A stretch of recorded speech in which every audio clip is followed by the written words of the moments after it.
Here it is! The Weekly Mag is not just a TV show, but a super cute TV show.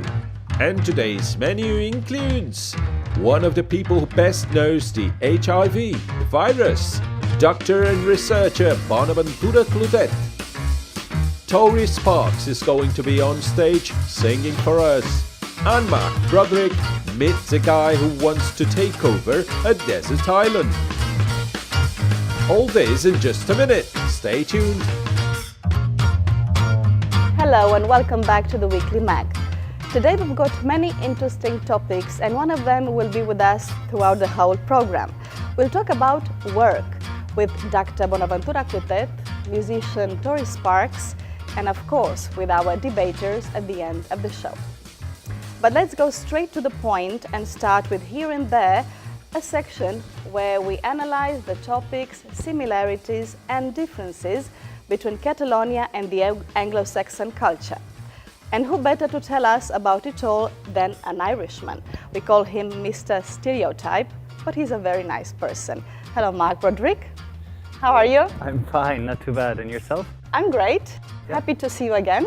Yeah, it's been a tough week. I've been working very hard this week. Really? Yes, On I what? have. Well, I have a new video for you this week. Really? Yes. You mean those videos you're doing, do you actually think you can call them work? Well, it's creativity. Back in the day, creativity was revered as being work. I mean, obviously it takes a lot of time, a lot of effort, a lot of dedication, and just a pinch of absurdity. Right. Well, I'm actually looking forward to watch it. But before, tell me what you discovered during your research with Danny. It's very interesting because when you go out onto the street and gather the research, you don't have to read it online. For example, we talked to some people. One guy, he was an English guy, and he filled out the stereotype perfectly. You know what his dream job was? Working in a bar and then spending the afternoon on the beach. Then we found these other two girls who... Where were they from? They were from Argentina. One was from Argentina and one was from Austria. And they said that people here don't take it seriously when you take time off work. So we gathered a lot of information, and in fact later on I have some data here that I will relate to you about that. So you really worked very hard. I did indeed. I had a good night's sleep after that. It was, of course I had my coffee breaks and everything in between, so it was okay. It was fine. Okay, well we'll talk about coffee breaks later. Of course. But before, let's watch this video full of dedication, time and absurdity. Okay, I have to start recording on my own, Marcella. I mean, like, Danny's 13 minutes late. 13 minutes! I know this is Catalonia, like, but for God's sake, I mean, come on, I cannot work like this. Next time, he's got to be on time or I'm not going to do this spot. Look, Danny, where the hell were you? What do you mean you were out late? For God's sake, dude, come on, we got to go. Listen, no, you don't have time for another coffee. No, I'm sorry, we got to go. We got to get this report done. I've got stuff to do. Let's go, come on.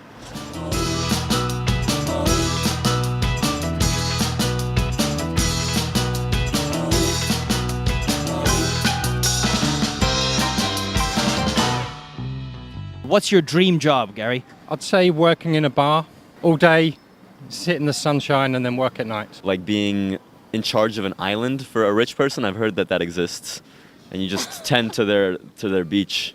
Make some prosthesis of the arm or of the leg to make it like a robotic way. Tell me, what's the best job you've ever had? What's the worst job you've ever had? Work in zoo. Work in bank. Also like working in the zoo, I guess, no? No. Other animals. Does this guy work? So what's like the difference between giving an excuse for work, not going to work in Austria, and giving an excuse here, do you know? I think here it's easier. Why would you say that? You don't like to work, no? Yeah, but people are smoother, and in Austria it's like everybody's in stress, and there is work really important. I think it's the same. In Argentina, if you say, sorry, I cannot go, I'm sick, they're going to piss off. But in any way, I say, I don't go. So here we come to the conclusion that here, if you give an excuse, it doesn't really matter. Tie me down, build me up. People here in general are amazing, but the money is not good at all. In Barcelona, it's super hard because the police don't like you, people don't really care that much. In Switzerland, you get like 200 euros for one day, just 2 hours of playing. 1 second. 200 euros in Switzerland for playing the guitar on the street. And here in Barcelona? Maybe 1 hour, 4 euros, 5 euros. And now my mom is calling. Do you have a big tipping culture, especially here in the city? No. We are very lucky that our customers are mainly from England, Ireland, and they do tip. But local people here, the tip is 5 cents. So the Catalans are a little bit tight on the tips. Catalans are a little bit tight on everything, and therefore the tips comes in it as well. Well, we'll leave it there, Mario. I'm really sorry. It's okay, don't worry at all. It's what we're here to do. We're here to break it down. We're here to break it down. I'm not sure many people in Catalonia will be happy with that statement, but say Libby, it's been 15 minutes. Let's call it a day.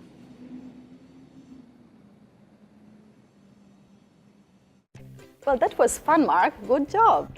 It was indeed fun, but let's just go back to what the woman said there before, because Yeah, exactly. I mean, About Catalans being tight, right? I mean, that is a stereotype in itself, but we do know that the Scottish are also a little bit tight, and we Yeah, don't want to exactly. offend the people here that are working. So, What about Irish people? Irish people, they tight we are with considered money? very generous, very Really? generous. Yes, and also we're considered that we spend money unwisely. We're not very good at investing money. No, no. Well, you can always learn from Catalans, right? That's true. That's true. That's why I'm here. Right. Well, I must say I was also quite impressed by the way you were dressed, because last time you were wearing a kilt, right? Yes, that's true. Right, and in this video you are really dressed up in this smart suit. You look like a very serious businessman. Well, or something. There's a reason for that as well. I mean, if I always appear on the show or always do my work dressed in a kilt or dressed ridiculously, people won't take me seriously. So I decided I'm going to dress as a working class hero, you might say, no? And that well, this I will must help. say that you impressed me. It worked. Thank you. Okay. Yeah. It's also important that people take me seriously in the sense of that all of the stuff that I say is not necessarily my opinion. I do have data to back up all of this. So let's see. What do you mean by that? Well, today I bought some data along with me, okay? That So you really did your homework. I did. I worked a lot this week, as you can see. Okay, That's so good. I'll tell you a couple of silly facts or interesting facts, you might say, about work in general here Right. and in other places. Let's see. Okay? So according to usnews.com, all right, we don't know whether it's a reliable source of information or not. Well, let's hope it is. But generally, that doesn't matter these days. Germany, Holland, and Norway actually work less hours than here in Spain, but they're more productive. They have a working week of about 32 hours. And Spain is just behind the USA in terms of productivity. Right. And here we imagine that people spend a lot of hours and they're not very productive. In fact, So spending lots of hours in the office doesn't necessarily mean that you're being productive, right? Exactly, because the longest workers are Mexicans, 48 hours. Do we consider Mexicans to be very productive at work? What would you say? I would say that they're not considered in the same bracket as the USA or Germany or Holland. No, absolutely not. But anyway, Catalans do have this reputation of being very hard-working people, right? They do. I guess if you compare them to the rest of Spain, they are seen from outward as being extremely hardworking in comparison to the rest of Europe. But they still have very long working days. They still have long breaks in between meetings, etc. Meetings, yeah, let's talk about that. It's interesting that you actually mention it because I know you have very strong opinions about it. Tell me. I do indeed. Just look at the look on my face. I've been here for about 10 or 11 years, and I reckon I've done thousands of hours of meetings. Right. To what end? I don't know. I even had to have a meeting in order to gather this information. I mean, it's crazy. We have a meeting to organize the next meeting, and then you have a meeting about that meeting, and then to resume it all at the end of the week, you have another meeting. I mean, when I talk to my father and the phones, he goes, so how's work, etc., what are you doing? And I make the joke with him, I'm like, I'm getting myself a PhD in meetings. I'm like an executive meeting operator. I mean, Okay, you convinced me. yeah, I'll call you next time I have a meeting. please don't. Okay, let's talk about other facts related to work, right? What's your favorite day of the week? I bet it's not Mondays, right? hold on a minute. It's interesting you asked that because I have another piece of information about that, okay? According to the Journal of Social and Clinical Psychology, Wow. okay, that sounds like real data right there. That sounds like very serious. It no? does sound very serious, but maybe we can ask the doctor later if it's actually serious or not. Scientifically proven, it is scientifically proven, excuse me, I'm Right. supposed to speak English well, but Okay, sometimes yeah, I also yeah, make yeah. mistakes. It is scientifically proven that Monday is the worst day of the week. Now And you why ask is that? because I guess it's like the start of the week, no? Like after the weekend here, everybody has their parties, their fiestas, they're throwing goats off the top of things, throwing tomatoes What's at each that? other. Sorry, I'm referring to all of the... That's something you probably do in Ireland a lot? No, I'm referring to the fact that here there always seems to be some sort of a party. There seems think to so? always... Yeah, I think so. I Yeah. think we have this perception from outside that people spend a lot of time here partying. No, that's why you came here. Tell me the truth. I'm not actually big into the partying myself, but going back to the fact that you asked me my favorite day of the week, I would say Wednesday. Wednesday. Yeah. Do you What know is that in that? English we call Wednesday hump day? Hump day Explain means that to us. you get over the That's hump of interesting. the week. Yeah, you've started Monday and Tuesday. Wednesday you get over the hump of the week. Okay, it's like, and then you're in the final finish line to Thursday and Friday. Yeah, it's like if you take it easy on Wednesday, it's easier to get to the end of the week, right? Exactly. Yeah, that's a wise thing to do. I think. Indeed. And the final thing I'd like to talk about work, okay, if we still have a little bit of time, is that have you ever had a plumber or an electrician come to your house? Yeah, sure. You have? Why are you asking me that? Well, I'm just making a comparison between the typical plumber here and the typical plumber in Ireland, okay? So Okay, let's see. let's paint a picture for you, okay? The plumber arrives at 7:30.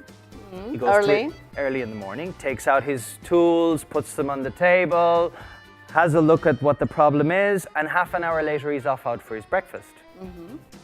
At 8:30 he comes back, and then maybe his helper arrives. They have a look at what's going on. 11 o'clock they go out for their sandwich. They come back. It's a I mean, constantly and what would they do in Ireland, for example? in Ireland, they would come and in 2 hours, they would, for 2 or 3 hours in Ireland, you would get the same as paying 3 days of work here. It's crazy. Right. Yeah. So it's the Sorry. same idea we were talking about before of the fact that long working hours are not necessarily a synonym of being productive, right? Exactly. I definitely don't think by working more hours here, we're being more productive. I think we do have to look a little bit more at that. Actually, Yeah. speaking Maybe of... it's important not to find this balance between work and leisure. Also, it's important to have some free time for yourself, being at home and so on. Finding the work-life balance, I think, is something that every culture tries to find. No, I don't think there are many cultures that actually have found that work-life balance. Okay, I'm not quite sure. But still, there are countries where they, you mentioned before, some countries where they work less hours, right? And that makes them, that helps them find more time for themselves, no, I guess? Sure, for their hobbies, for their their families, hobbies. for spending time with their friends, I Exactly. suppose. I don't What know. about you? How many hours do you work a day? I work about 12 hours, and it's tough. But you know what? That's a lot. It's been about 7 minutes now. I actually have Yeah. a coffee break coming up, if you don't Oh, mind. right. Sorry. Okay. We have to call it a day. Well, no problem. Well, I'll see you next time. Sure, no problem. Okay. Thank you. See you, Mark.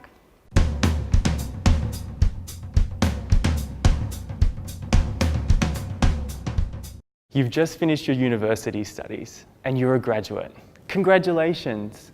But are you working at the moment? If you're not, there's something you need to do. You need to look for a job. Of course, you need a job to survive, and I'm assuming you're not that rich to live without one. So, what's the first thing you need to decide? Do you want a full-time job or a part-time job? Now, a full-time job, you're going to work more, but you'll earn more money. So once you've decided that, you need to apply for a job. So You send your CV to the HR or Human Resources department, and good news, you get an interview. Now, the interview went well, congratulations, you've got the job. Now, after a few months, maybe you realize this job is not for you. You hate your boss, you don't like the hours, and the atmosphere in the office, isn't very good. Well, you decide to quit your job. So you have to start from the first step again. But I have some good news.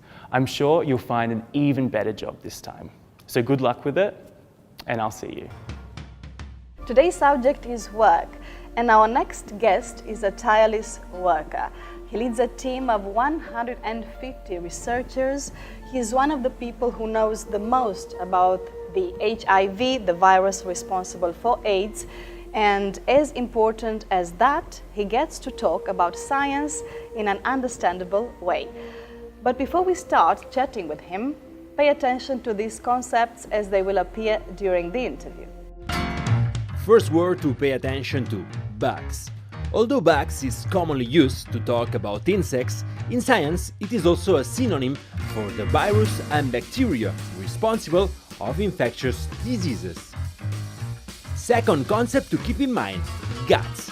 You can often hear an English speaker say, "Follow your guts," which means follow your instinct. However, in this case, we are talking about science and health, and the word is used as the informal way to speak about the intestines. The third concept you need to know is clinical trial. Before releasing a new treatment or medicine, scientists need to do some control tests and evaluations to prove it works properly. And last but not least, have a look at this expression: to achieve a goal. When you achieve a goal, it means you've been successful and you have reached an important objective. He works in the field of AIDS, hepatitis, immune system and cancer, human papilloma virus, genomics and aging. Dr. Bonaventura Clotet is a very busy scientist, so Dr. Clotet, thank you so much for coming today to the program. So it's my pleasure, so I'm very happy. The pleasure is ours. Well, today's topic is work, and I would like to ask you, where's the limit between your work and your personal life? Or if there's a limit? It's a quite difficult question to answer. Because you do so many things, right? Yeah, because if you love what you do at work, then that limit is very difficult to be ended. So to put a frame in your work time, and then after that move to your private life. Yeah, and disconnect. Sometimes it's not that easy to make it so suddenly. So and then I always think that I have been very lucky in life, because at home I could have always I have shared what I was doing, and they have been very supportive of my work, and that has helped me a lot in focusing on my research almost 24 hours. So yeah, I was going to ask you if you have time to do anything else apart from work. For example, reading. I know you love reading, and I've read somewhere that you read 6 books at the same time. I mean, well, that could be not at a time. Yeah.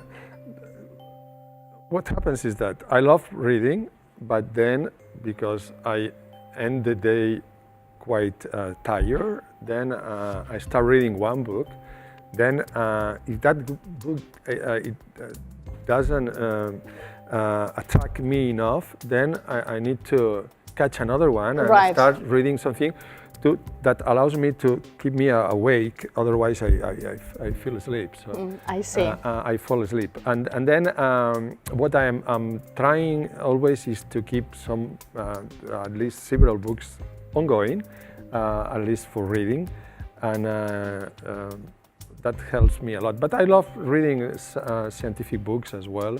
What are you reading at the moment? No, it's curious because I bought in Boston a couple of weeks ago a book about the origin of time, and I think that this is a book that was written, I think it's like 10 years ago, Right. or more, and nobody was expecting that the writer will die, at least me. And when I saw the book at the bookstore, I realized that something was happening with Stephen, because they could be aware that he was close to die, and that was they issued again the book, and there was it selling again. But well, it's a nice book, and I recommend it to those interested in the origin of life. Right. So you like reading a little bit of everything, science, literature, and so on. We've got a few books here, some books that you're reading at the moment.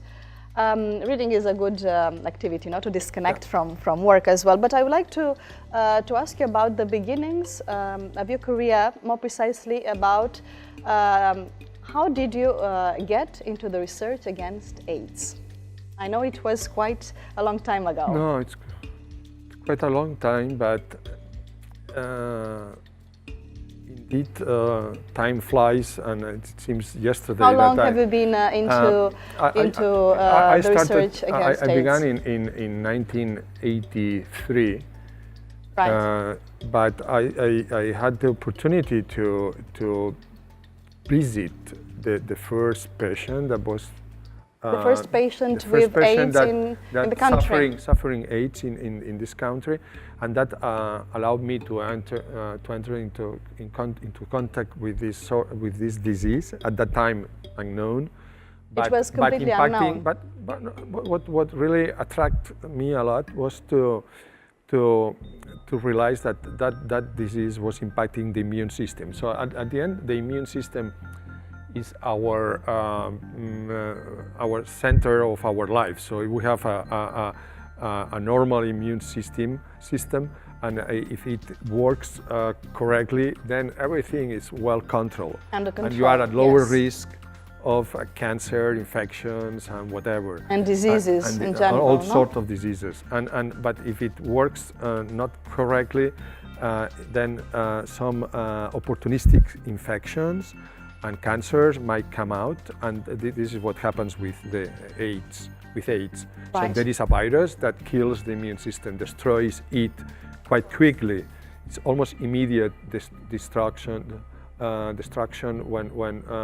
it infects a person, and then it's impacting a lot in the function of the immune system, of course. And so back in the 83, this disease was unknown, right? And then what happened? You started to investigate more, and a few years ago, well, not a few years ago, I think it was in the 90s, when you got into Xarxa, right? A project which I would like you to tell me more about. Yeah, let me just, for the sake of the understanding of the disease, that I explained you that this is a virus coming from chimpanzees and jumped into humans in 1920.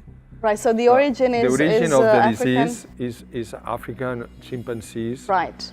That they are suffering a disease caused by a pretty similar virus to the human immunodeficiency virus. Yes, but how? To the HIV, and that jumped because. How did it jump to human from monkeys to human? Hunters were killing the chimpanzees, and they cut themselves, and they contaminated the blood. Oh, right. From the chimpanzees to the human beings. And in this way they get infected, but they were remaining in rural areas.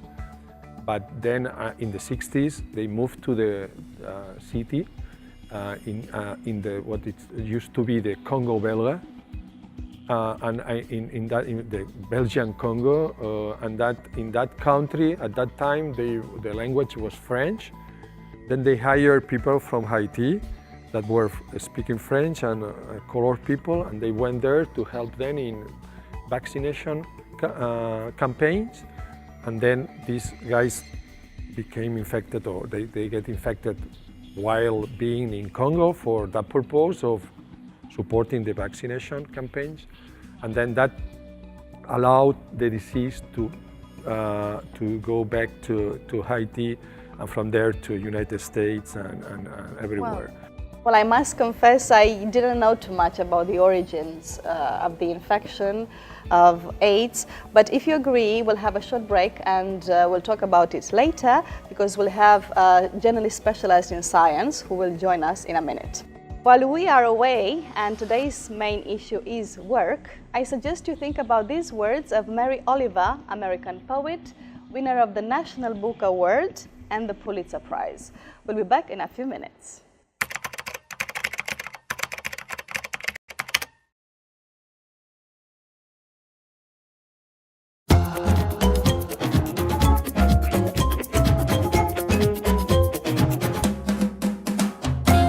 The Weekly Mag is back. We are talking today to Dr. Bonaventura Clotet. And as we want to go deeper into the issue of medical research, we've invited a science journalist today, Nuria Har. Welcome to the show. Thank you. Well, Nuria, tell us about Dr. Clotet's contribution to Kettler research. Bonaventura Clotet is one of the most well-known scientists here in our country. As you were saying, he is very famous because he has been fighting for many years against HIV virus, against AIDS syndrome, but at Xarxa lately they are also doing research in other interesting fields such as other infectious diseases, such as microbiome, which refers to all the bugs that live in our gut, also cancer. I would like to know how all these diseases are related to maybe to the same point, that it's immune system. I realize now that I forgot to mention before when referring to which was the book that I was reading now. Oh, right. And I mentioned Stephen, but not Hawkins. So Stephen Hawkins is the person who wrote that book, and it's really recommendable. So I really encourage readers to go through this book. Okay, we'll make sure we remember that. So it's important that we, thanks to Xarxa Research Lab, we began more than 25 years ago to do research in the field of AIDS.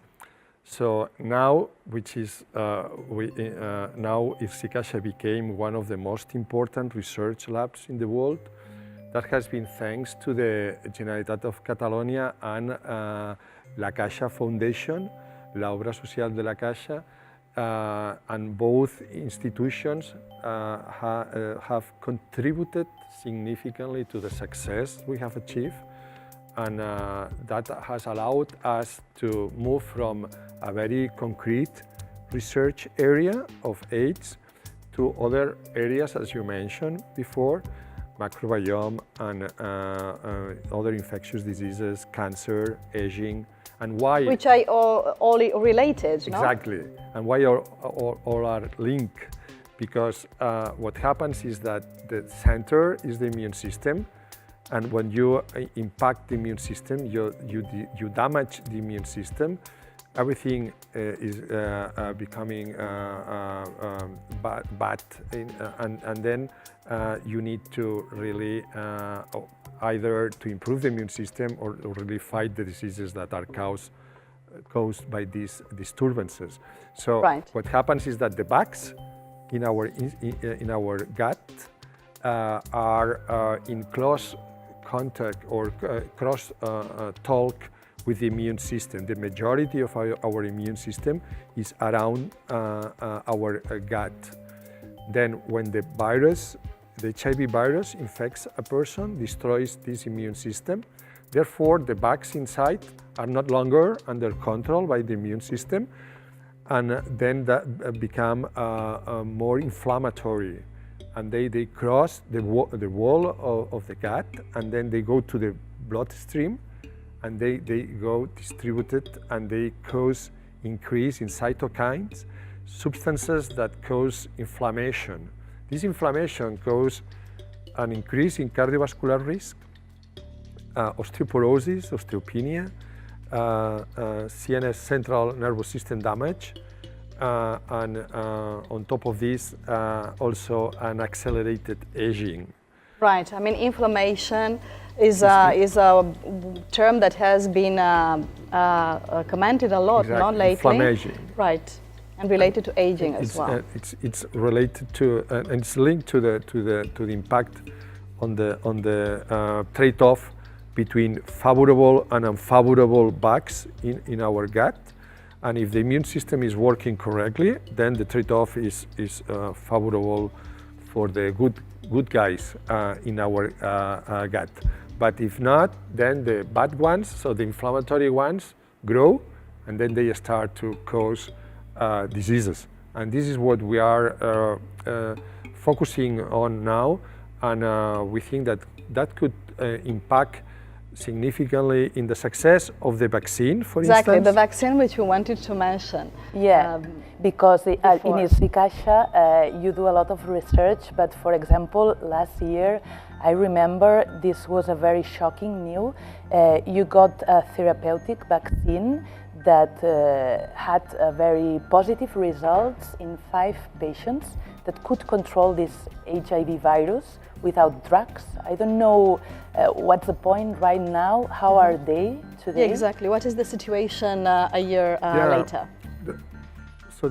What's important to highlight is that it's what we pursue. So what we want to control HIV without therapy, and then we have to achieve the same success achieved by drugs, which means that the virus becomes undetectable, and then you cannot infect any other person by having sex with them, and then you can have a life expectancy which is normal. But if we do not achieve a complete control of the virus, that means that despite we control HIV replication, but still there is some sort of viral replication with low viral load but detectable, then we are not succeeding. And what we pursue is to cure HIV. And for curing, we need to kill the cells where the virus remains dormant. These cells are apparently normal because the virus is dormant inside and nothing else is shown outside. And then we need to awake the virus, and then we could identify the cells easily. And then the vaccine could target that cells and destroy them. And on top of that, we will need also adding what it's called BNAbs, so broadly neutralizing antibodies, which are sort of arrows, proteins that are targeting the cells, calling other cells there, and all are with the aim of destroying that reservoir, so that cell that is hiding the virus inside. Okay? And this is our purpose these days, and what we pursue, and everybody in the world is trying to achieve this goal. And hopefully in the upcoming 5-10 years, many clinical trials will run in parallel, combining different strategies with that goal, and hopefully we will be part of those guys that will succeed. And, well, we will let's be very hope so. happy. You said 5 or 10 years. Yeah, because it's so time-consuming research that many times when people hear that we succeed and we have a vaccine, it seems that it's a magic name and we are there, so we got it. And it's not the case. So you need to run clinical trials in a significant number of patients with all stages of the disease, because if we can only cure 5% of the population, that's very important scientifically speaking, but for all those that are harboring the virus and that are infected, they want to get cured. So then we need to design strategies to cure most of them. And it will take time, clinical trials.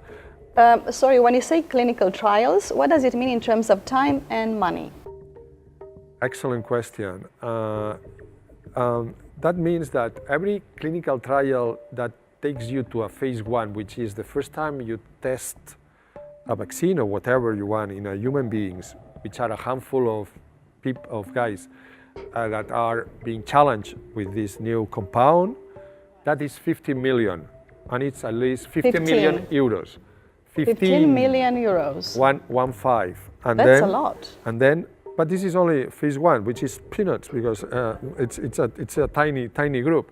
Then you need to move forward and go to big numbers, and these might be, I don't know, 60 million, 70 million. That's I didn't know that. Well, it depends on what you compare to. So if you compare to other useless things that are being done quite often by many people, so it's not that expensive. And again, so that will allow us to prove the concept that it's a curable disease, and that then we can offer to those suffering the disease in a severe way, which are in sub-Saharan Africa, in South Africa, Mozambique.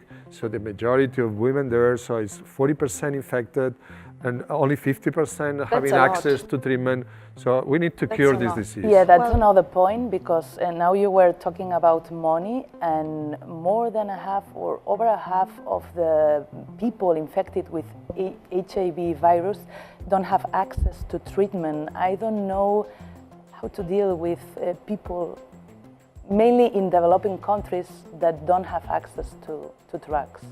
What's the solution to that? Well, the solution has been initiated by big foundations like Bill Gates Foundation and other similar foundations from United States, that they are pushing the pharma companies to really be capable of freeing the compounds and allowing to be treated for non-cost in these countries where there is a huge percentage of people infected.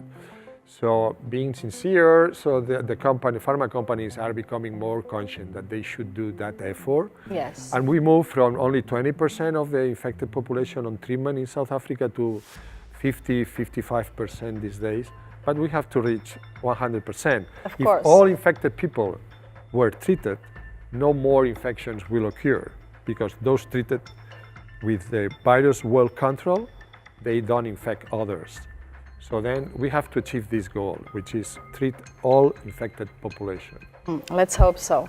Here in rich countries, thanks to these treatments and all your research you are doing in Xarxa,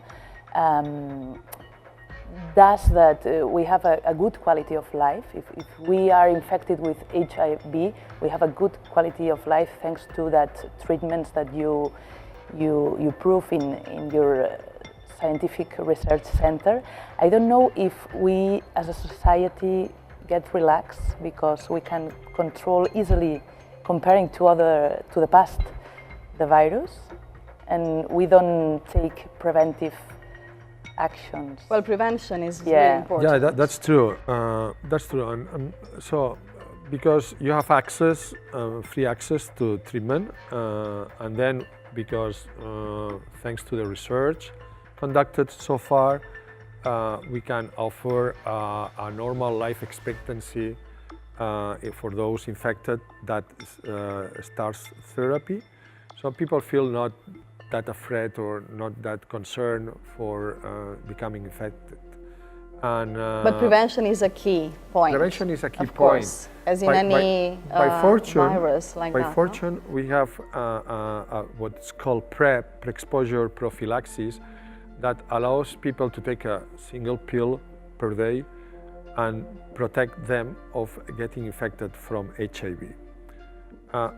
It used to be more expensive, but with generics becoming available, it's not that expensive, but could be affordable by the governments to offer this to those highly engaged in highly risk sexual behaviors, that you will not change behaviors. It's most important to protect them, because otherwise they act as a distributors of the virus to all the partners they have. So much better to protect them.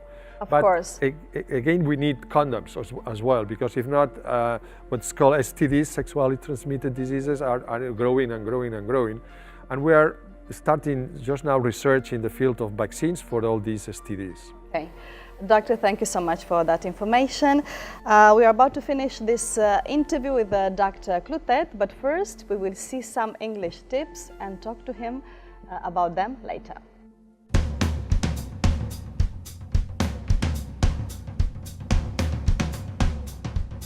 Do you feel tired just thinking about work? Well, maybe it's time to get another job. There are many different reasons people feel exhausted in work. Maybe you have more work than you can handle. And in English, we call this to be snowed under. I'm absolutely snowed under this week. So I've got tons of work to do, and I feel like a snow avalanche is falling on top of me. And at times like this, it's important to remember that first day that you got that job and how happy you felt. You might say you were over the moon. This is an expression we use to describe when we're deeply happy about something and we've put a lot of work in, we're really pleased with the results. It's really important to feel positive about your job like this, because at the end of the day, it's what provides you with your livelihood. In English, we say, to be your bread and butter. Literally, this job will allow me to have the food and the things I need to survive. So if you're ever feeling snowed under in work, remember, maybe there's a job out there that's better for you. And if you get it, you'll probably feel over the moon again. See you. So Dr. Clotet, tell us, when was the last time you were over the moon? Well, I should explain that thanks to the research that my team is conducting these days, we are developing now a new vaccine strategies, and then different also studies that will allow us to move forward to cure, to eradicate HIV. And all this scenario makes me to feel over the moon, because that allows us to be very, very excited for something that could be more touchable that we were thinking of 2 years ago. Well, let's hope so. I would like to ask you about your English.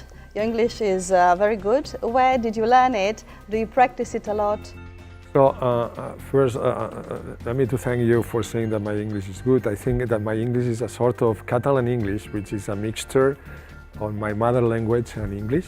But I'm proud of my roots. So I learned English when I was very young.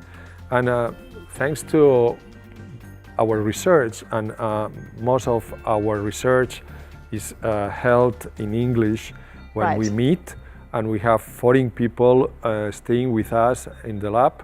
So then English is the language that we use most frequently It's what we were talking with Nuria as well, no? You read a lot in English as well for your your job, as a science journalist, you have to read papers where scientists publish their discoveries, so you have to get used to read in English or interview in English, or English is a very important language for science and for science journalism as well.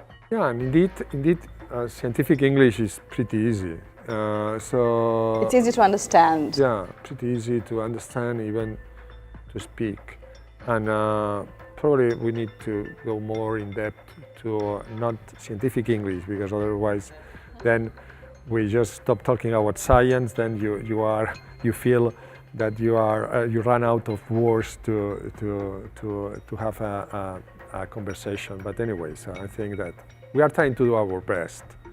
Well, Dr. Clotet, it's been a pleasure to have you here today with us. Good luck with all your projects, and you can come back anytime. Thanks a lot, and congratulations. This has been a great TV program, and I hope you have a lot of success. Thank you very much. Well, and Nuria, thank you so much for coming as well. Thank you, my I'll pleasure. See you next time. Thank you. And the Weekly Mag is not over. We still have many things to talk about. Stay tuned. Excuse me? You've never heard Tori Sparks' music? Well then get ready, because in a few minutes she'll be at the Weekly Mag playing for you. Last week, we met an Englishman from Kent who lives in Castellar del Vallès. He starred in our first Home from Home section, a series which allows us to rediscover places in our country thanks to very special hosts. There are people from all over the world who have made Catalonia their home. This is also the case of Belinda Paris. She was born in Zimbabwe, but she's found her place in the world in the small village of Tavertet. There she runs a very beautiful guest house called Laveng. Check it out. My name is Belinda Paris and I live at Laveng. This is a land that is isolated now, but in the past this would have been a major road. It was a branch of the Camiral and it would have joined some of the villages like Rupit and Tavertet to each other.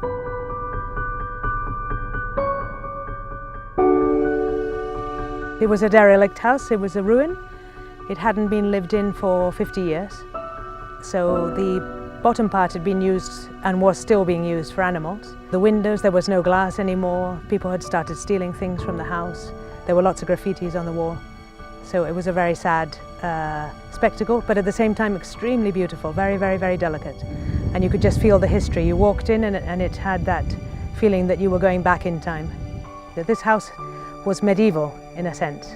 It hadn't moved, and I think the house itself dictated what it wanted to us. That sounds a little bit mystical, but from a philosophical point of view, all I mean is that we didn't come here thinking that we would be ecological, but the house itself made us ecological. It would have been very easy just to absorb the Masia in a new building, you know, and completely lose the essence of the building. But the architect from San Juan de las Abadesas, he probably has this mountain air in his blood. He was able to be very delicate about designing something that didn't take away from the importance of the main Masia, which was our objective from day one. So it's that combination of culture where people have lived, where people have struggled to live, because it's not an easy place to live. In the cold weather you would sometimes feel like going down to the valley, but on the other hand, on a bright day, it's the most beautiful place to be. And the landscape gives you perspective. So if you come up from the city where you're feeling worried about everything that's going on at the moment, it's a very good place just to feel that you're part of nature again, that nothing really matters. The forest is actually very beautiful to listen to because people are slightly wary of what a forest signifies. In all our young childhood, everyone's been taught to be afraid of the forest. You know, the wolf and the bear and everything. In fact, a forest embraces you, and the fact that you are very near to trees that are living beings, that are completely rooted in the present. They don't move, they don't worry, they just grow, and they just accept, you know, if the wind breaks their branches, they grow new branches.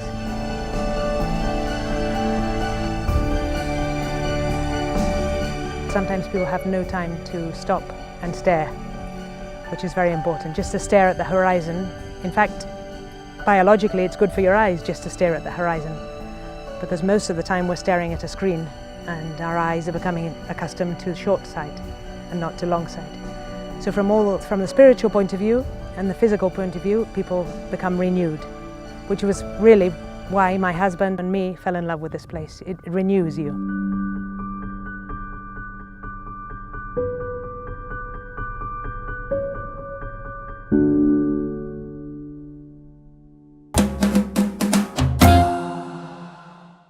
From Chicago to Nashville, from Nashville to the world, and from the world to Catalonia.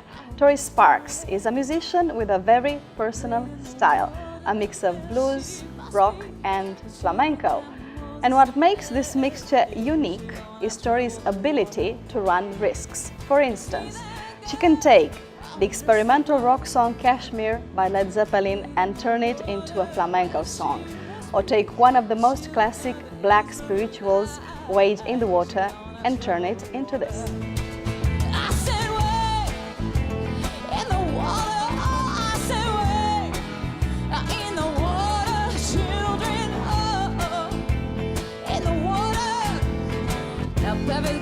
Trouble the water, that's what I say. Oh yeah!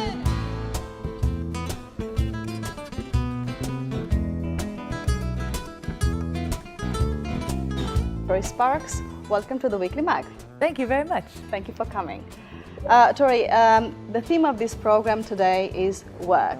So my first question is about your work routine. So how do you compose? How do you prepare? How do you write? Do you need any special conditions for that? Where do you find your inspiration? I laughed when you said it's about work, because when people ask me, what are your hobbies? I don't have any, I just work. That's all I do all the time, because music is my hobby, is my job, no? So as far as writing, inspiration, that's part of the job. And the inspiration comes from all different places. Sometimes it's just a phrase somebody says, or a book, a movie, or usually it's when you're driving, which is very inconvenient, because then you have to try to write it down while you're shifting, no? And then you need quiet, you need time to sit down and write and let the song kind of flesh itself out, but that's usually what I don't have is time. Because the other part of my work routine really takes up more time than the creative side, which is production, booking, promotion, interviews, and things like that. Because our project is self-managed, it's a lot of work. Let's talk a little bit about your background. You are American, you're from Nashville. What is an American from Nashville doing in Barcelona? I don't know. I have no idea. No, it really sounds like a very silly kind of prepared for the interview answer, but I just felt like Barcelona was a good idea. I wanted to move somewhere in Europe, to have a base overseas, to continue to tour more on this side of the world. Right. And I was looking at various cities, and I just liked Barcelona. And because I had no... But had you been here before deciding to move? I'd played here. I played concerts here before. You had played here before. But I just liked it, and I thought, if I don't have any connection in any particular city, why not this one? No. But had I not moved here, I wouldn't have met the people that I collaborate with now. So it seems like it was a very good decision in hindsight. But at the time, it was really just, okay, I'm moving. Why not here? This could be. It was a very, very much kind of jumping in with both feet situation. But it turned out okay in the end. It did, because my idea was to continue to tour doing the kind of music I had done with the previous 4 albums, which were rock and blues. Right. But then, because I moved here, I happened to meet musicians who play flamenco fusion, and that ended up being, for me, both a personal and musical kind of leap in a totally different direction, which I never would have experienced had I moved maybe somewhere like Berlin or Paris or London. Well, I'm sure, because your music is an interesting mixture of various styles, including flamenco, which is quite peculiar, right, for an American? Yes, ole. Most people say, you do what? You play what? But it's not as if I thought, okay, I live in Spain or Catalonia, so I want to try to incorporate flamenco or rumba. It's not like that. It's just that I met the percussion player Javi Garcia, and I like duo shows sometimes in smaller rooms, for example, with myself, guitar, voice, and percussion. So we started working together that way. And when was that, more or less? This was a while ago. This was maybe 2013, 12, something like that. Right, a few years ago. And 5 years ago, maybe. And we didn't originally plan on doing any kind of collaboration with his band, which already existed, Calamento, as a flamenco fusion trio. I just worked with him, but later we ended up trying something out with the band, and because it was just trying, it was just playing around, I think that's why the music came out natural and came out sounding like something organic, as opposed to an American trying to be like flamenquita, no? Right. Your latest album is called La Huerta, The Garden, in English. It was released last year in February. It is your second album made here. I'd like to ask you, how is it different in terms of the style from the music you were doing before in the States? Well, before it was me sitting down with a guitar and writing the song, and then I bring the music to session musicians who I pay them to record on the album, and then if I needed to do a show with the band, I'd pay them to come back and play at the show. And I didn't have a set band, and it was music that was very American. No? When I came here, just through experimenting with these musicians, with Calamento and a guitar player named El Rubio as well, instead of being just blues, for example, maybe we would take a blues song of mine and turn it into a bulería. Right. Or the Do you other way remember around. your first contact with flamenco? It's like when you decided, I really want to do that? Well, I mean, really it was just as a fan. I went to Granada and I met people there, and they would take me to the little bars where only the people from the Sacromonte go and not tourists, and I got to meet a lot of really interesting musicians there. And then that gave me the musical vocabulary to be able to then interact, musically speaking, with these musicians when we decided to try something. But in the beginning, it was just for fun. I wasn't thinking at all, oh, I'm gonna be flamenco now, no? So it was good luck that it worked out ultimately, because 2 albums later, it's still working really well, and we're actually going to record a live album in the fall, and we're going to release it in the spring. With the same usual suspects from Calamento? Yes, with Calamento and Rubio, the guitar player, as well as some invitados. I don't speak English anymore, sorry. Some special guests. And I'm very excited because this band is really a live band. We have more fun live than in the studio, so I'm excited about this project. It's good to know. Tori, you're very committed to social issues as well. I know you have participated in various projects such as the Feed Your Soul Guitar project. Tell me why it is so important to you to devote part of your time to these causes. Ultimately, as a musician, a musician or any public figure really, you have the benefit of already having a microphone in front of you and basically a platform to say whatever you want.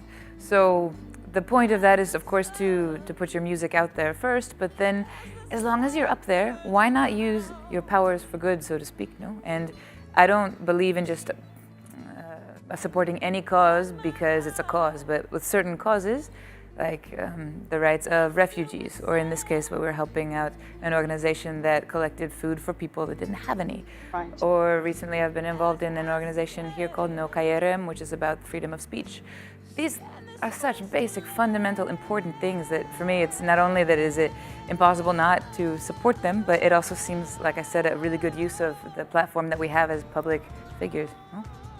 Tori, I know you have a very busy agenda. Tell me, when is your next concert and where? Well, the next concert that I am excited about is on the 26th of April at Nota 79 or Nota 79, depende which language you are speaking. Nota 79, right. no? English, right. Yes, and in Gracia. And it's on April 26th, and it's a kind of a special format because it's 3 different singer-songwriters playing a concert that's called In the Round, where we all trade off singing different original songs. It's a format very common in Nashville, but in Barcelona, people haven't seen anything like this before. So, really? So I'm excited to bring kind of part of my culture here. And so that's April 26th with Carlos Mendoza and Alba Bioque, 2 artists that I respect a lot. And then the next show with Calamento and El Rubio is actually in Nota 79 also on the 18th of May. Right, that sounds very promising. Well, before you leave, well, you can't leave without singing a song. What song are you going to sing today? We thought we would do a song that we haven't played before on TV to make it more fun, no? Mm-hmm. So it's the first time. Exactly, right. And this is the first time we've ever played this in duo. Usually we play it with the whole band. This is called On My Mind with Xavi Garcia from Calamento on percussion. Okay, great. And while Tori is getting ready on stage, let me suggest to you all a few more English tips from our friends at the International House in Barcelona. Listen and take careful note.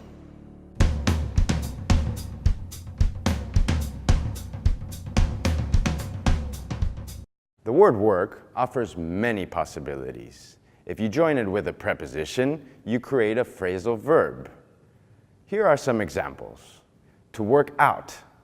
You like to go to the gym to stay physically active. You run, you swim, you lift weights. You are working out. But this can mean something else. What if your boss asks you to solve a problem? What do? You work on a plan so you can work out a solution. If this solution is not easy, it will take some time and effort, so you will have to work on it. Like a painter, he will work on his paintings until he reaches a desired result. You can also work on people. For example, my sister Sarah. She's working on Lucy, her friend, to get a date for me. She's working on her friend for my benefit. Sometimes problems don't stop coming, so you will have to work through them, one at a time. Keep calm, and you will find the solutions to all these problems, so you will work through them all. If you get stressed out, I recommend you take a yoga class so you can work through your stressed feelings.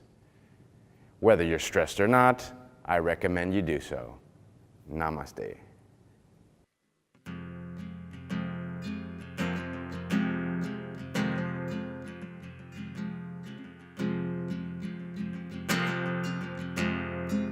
Time passes like a river, sometimes angry and strong, sometimes wild, tired, muddy mind, like a worn-out gospel song. Sometimes it takes me with it, just carries me along, and sometimes it just leaves me behind with nothing but you on my mind. You're on my mind, you're on my mind, you're on my mind. You're on my mind, you're on my mind, you're on my mind. And I am always out of tune with you, but still I play along. The same blue notes, the same sad words, the same black song. So I try to sleep you off like a good trip gone wrong, but it seems even my dreams are on your side. Who else but you, baby, on my mind? You're on my mind, you're on my mind, you're on my mind, you're on my mind. You're on my mind, on my mind, oh, you're on my mind, babe, you're on my mind, oh yeah.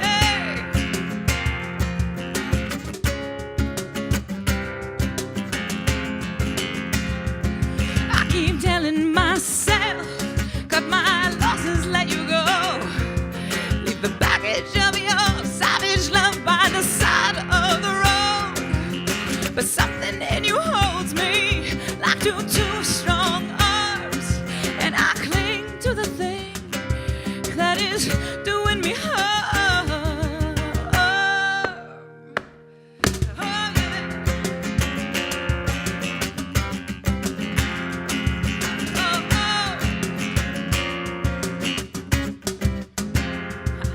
Like an anchor around my ankle, like a pair of cement shoes.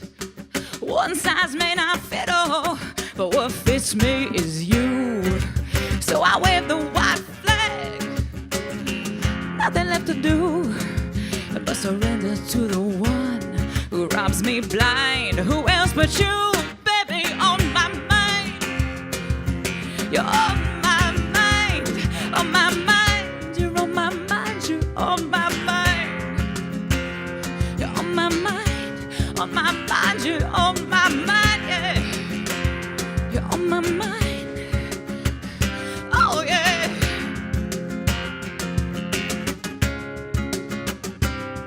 Mm-hmm.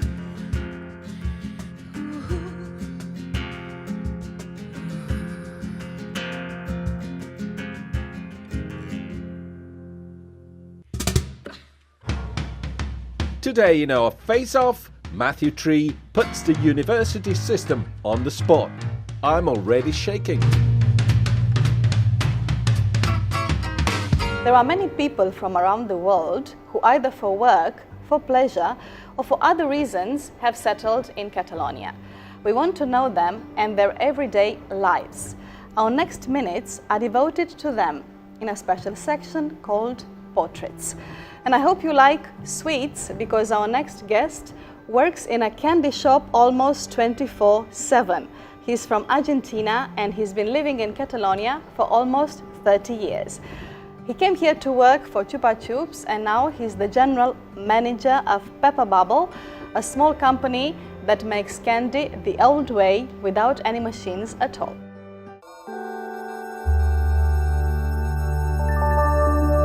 My name is Alejandro. Some of my friends call me the Candyman because my whole life I've been making candy. I'm the general manager of Peppa Bubble worldwide.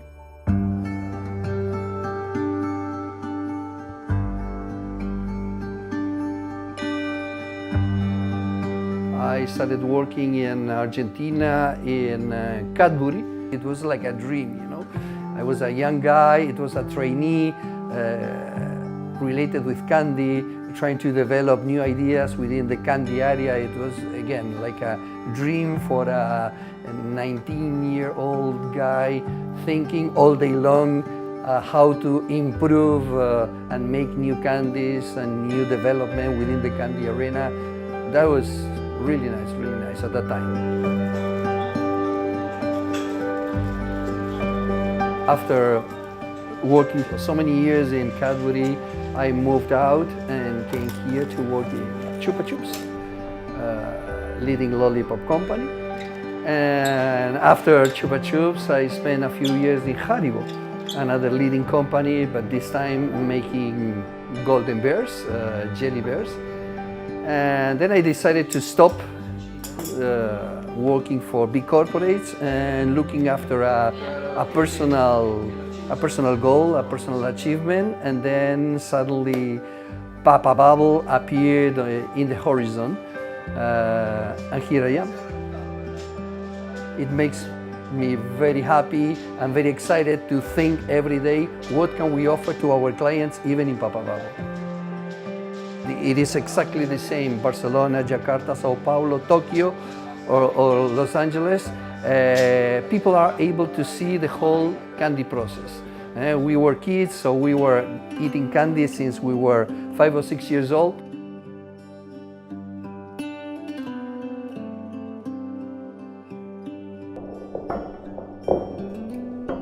And our proposal involves the 5 senses, smelling, hearing, touching, everything, because every time you come into any Papa Bubble store, you just hear the guys working, smell of the candy being made all day long. I think that this is the reason why young adults are, when they come in, they see the whole process. I think that somehow they are connected with the childhood.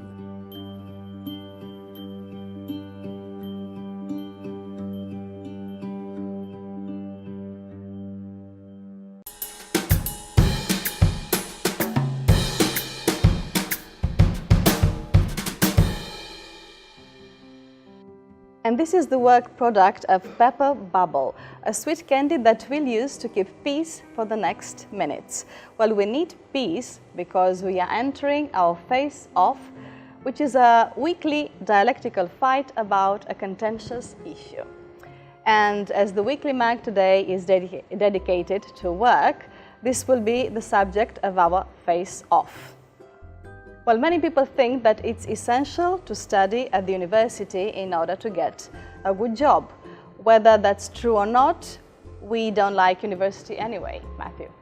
Well, I don't, no. Why don't you? I don't like them.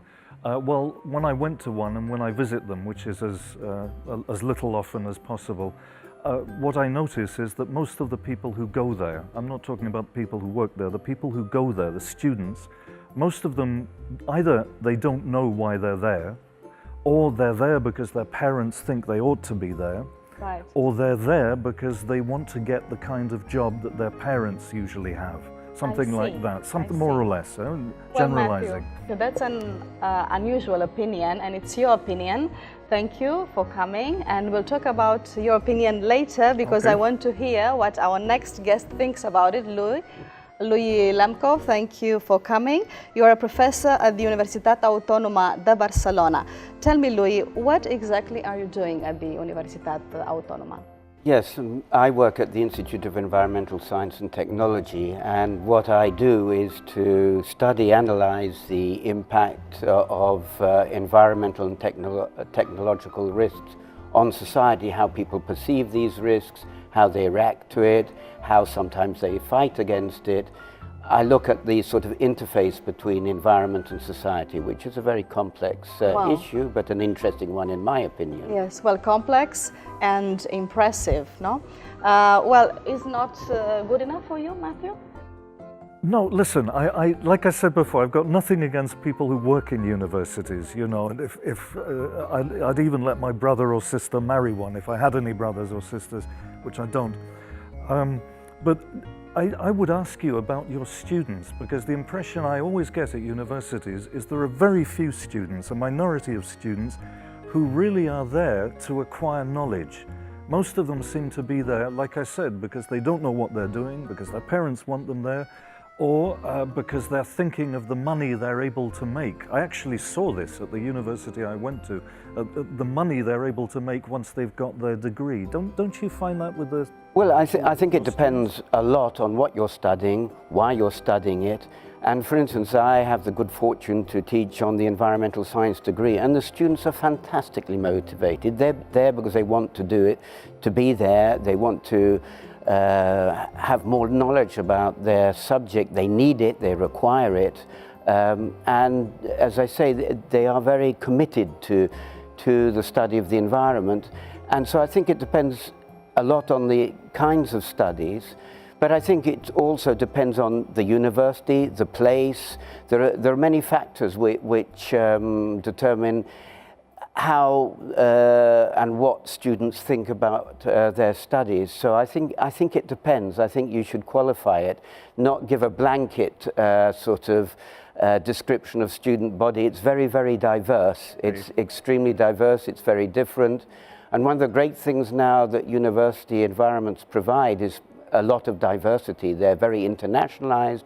We have a lot of students from all over the world, and that's a very positive thing for our, let's say, local students. They come across for the first time in their personal history with people from very different cultures, and I think they learn a lot about that. So being at a university is not just about learning science or art or humanities or whatever it is. It's also about interacting with people, different environment, not your own local environment. And I think that's something that is very positive for students. And I think sometimes you find that maybe students who are initially apathetic, they don't know why they're there. When they come into contact with the university world, with ideas, complex ideas, contradictory ideas, and people from different places, I think it motivates them, and actually they change while they're at university. I think that's a strong argument, right? Let me pick you up on that, because one of the things I found at the university I went to, it wasn't my university, and universities I visit, as we're talking about interaction with the rest of the world, I always got the impression that the university was very much a microcosmos. It was like closed off from the real world. I got to the stage where I felt so uncomfortable being at university that I used to sneak out of university for 3 or 4 days a week and work in a shop in London. Yes. And I found that I had more interesting conversations with the people in the shop in London, which was genuinely international. There were people from all over the world working there, and where you had a huge range of attitudes and backgrounds and everything. And I found that much more interesting than talking to my fellow students, most of them, because my fellow students seemed to be wrapped up in a kind of, how would you call that, a kind of self-perpetuating academic bubble, something like that. That was the feeling I got. I'm talking, what do you think, Louis? Well, I'm a critic of the university system. I think there's a lot wrong with it, so I'm not going to argue that everything is perfect, everything is fine, and paint a lovely, idyllic picture of universities. I do think that university is also a very diverse institution, so it depends where you went and how it was run. But I think one of the problems with universities, sometimes it doesn't help in developing people's creativity. You need innovation, you need different ways of thinking. Sometimes universities can straitjacket students, which is a very unhealthy thing. It needs to do quite the opposite. You want to have people who question society, who question the ideas that are being presented, and argue and discuss about them. But I'm going to give you a helping hand here. My parents left school at 13 and 15 and made extremely successful careers for themselves in theatre and film. So I would never argue that universities is a must. It depends what you want to do, it depends what you're motivated to do, what you're interested in, and sometimes the university is not the environment for you. So again, I wouldn't argue that university is a must. Also, in this day and age, the university is no guarantee for earning a good wage, large proportions, a large percentage of our graduates do not find work. So it's just putting off the day That's that you're on the dole. Of our society. It's Yeah. a big problem. But it's, your point is very interesting. What do you think, Matthew? I mean, Louis has just said that university studies are not compulsory. No, it all depends.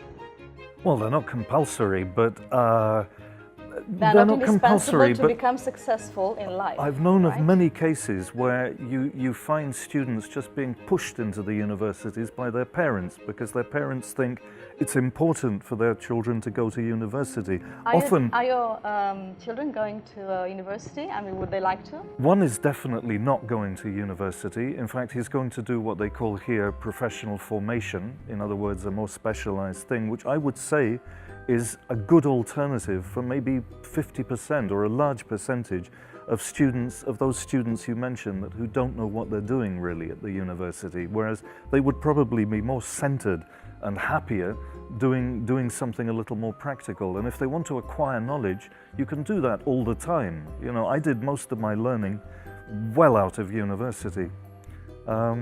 I forgot what the rest of your question was there.